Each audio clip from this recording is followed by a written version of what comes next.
Young India న్యూస్కు స్వాగతం. ఈరోజు వార్తలు.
విభూతిలోని ఈశ్వరుడికి భస్మాభిషేకం జరిగింది.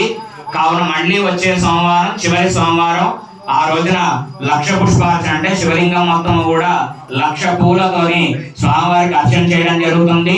కావున భక్తులందరూ కూడా ఇట్లాంటి విశేషమైనటువంటి పూజా కార్యక్రమాల్లో